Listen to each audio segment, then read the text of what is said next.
बहुत प्रोजेक्ट चल रहे हैं एक साथ। क्लास भी किसी ने लिए, ये अफवाहें कि सदर जरदारी ने नोटिस दिया आपको, अगर आपने एक आदमी कर ले दोनों स्टूडियो।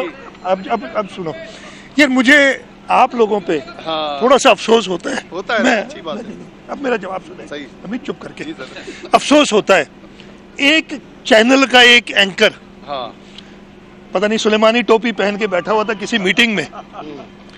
वो रमजान में हूँ और अल्लाह का शुक्र है मैं सब रोजे रखता हूँ।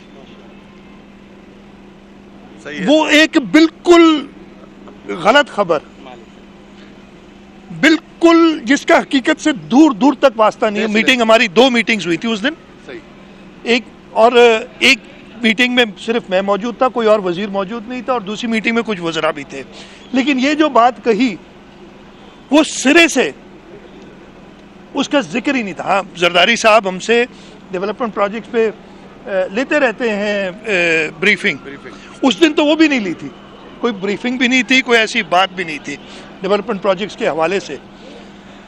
और बिल्कुल एक खबर बगैर तस्दीक किए, और ये मैं चैलेंज करता हूँ, बगैर तस्दीक के करते। मुझे अफसोस आप पे इसलिए होता है कि आप भी ट्रक की बत्ती के पीछे चल पड़े सारे के सारे। नहीं, खत्म कर लूँ अब मैं खत्म कर लूँ। अब फिर कर लीजिएगा सवाल यार, मैं खत्म कर लूँगा। नहीं, एक सेकंड। ट्रक की बत्ती के पीछे लगे बगैर तस्दीक किए।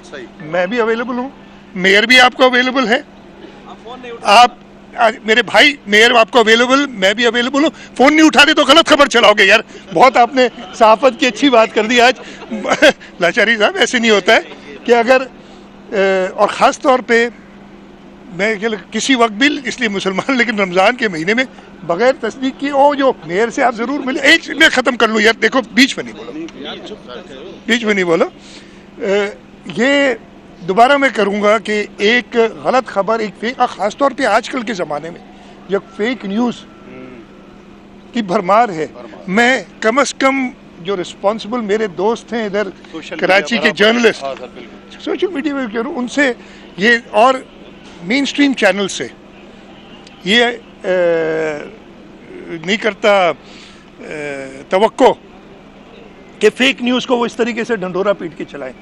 तो मेरा चैलेंज है, ठीक है मैं ख़त्म करूं यार, अब कादर 1 मिनट मेहरबानी। मेरा चैलेंज है, इस फेक न्यूज़ को जिसने चलाया, शुरुआत जहाँ से हुई और फिर जैसे मैंने कहा ट्रक की बत्ती के पीछे लग गए बगैर तहकीक किए, उनको अपना नोटिस क्यों दूंगा भाई मैं यार? क्यों इतनी बड़ी ना नोटिस तो मैं आप लोगों को दे रहा हूँ जो सारे इधर बैठे हुए, कि ट्रक की बत्ती के पीछे नहीं लगा करो, पता कर लिया करो। आपसे कभी गलत बयानी नहीं करूंगा। एक सेकंड, आपसे कभी गलत बयानी नहीं करूंगा। तो मैं फिर से ये रिपीट करता हूँ कि एक फेक न्यूज़ जो इस्लामाबाद में बैठे हुए एक टीवी चैनल के एंकर ने, मेरे ख्याल है वहीं से शुरुआत हुई थी, मुझे नहीं पता, शुरू हुई थी, उसका हकीकत से कोई ताल्लुक नहीं है। अगर उसे किसी ने बताया है, उसने भी, इसलिए वो सुलेमानी टोपी पहन के तो नहीं साहब बैठे थे, उसे किसी ने बताया होगा, जिसने बताया है वो रमजान में झूठ बोल रहा था। इससे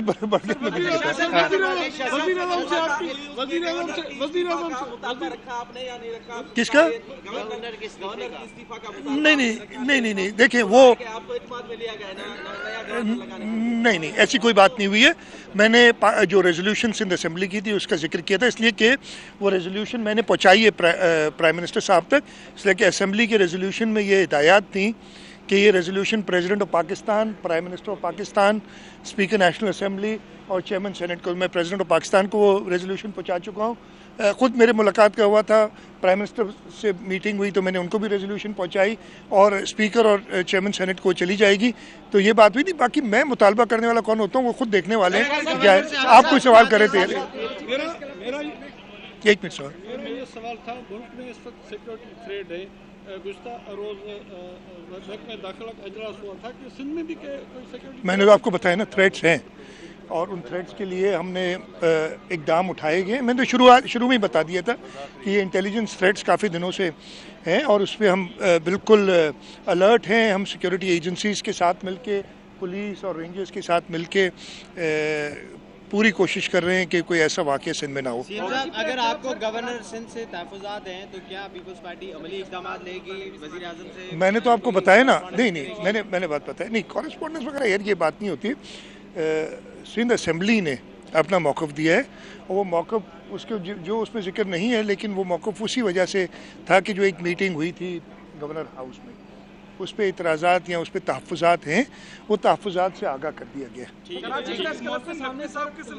महीनों से सिरापा एहतजाज है पीपल्स पार्टी जमहूरी हुकूमत है। कराची प्रेस क्लब के सामने कई महीनों से लोग जो है मजलूम लोग, गरीब लोग सिरापा एहतजाज है, नौजवान सिरापा एहतजाज है। पीपल्स पार्टी जमहूरी हुकूमत है, कोई हुकूमत का नुमाइंदा उनके पास बात करने तक नहीं जाता। मैं भेज दूंगा तनख्वाह वाले, मैं भेज दूंगा किसी को देख लीजिए।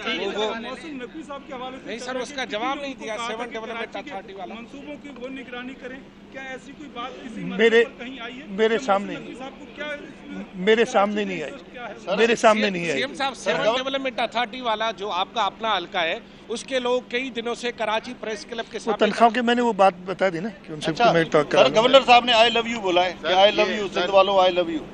अच्छी बात, आप जवाब में आई लव यू टू बोले? नहीं अच्छी बात है। नहीं किसको? गवर्नर साहब।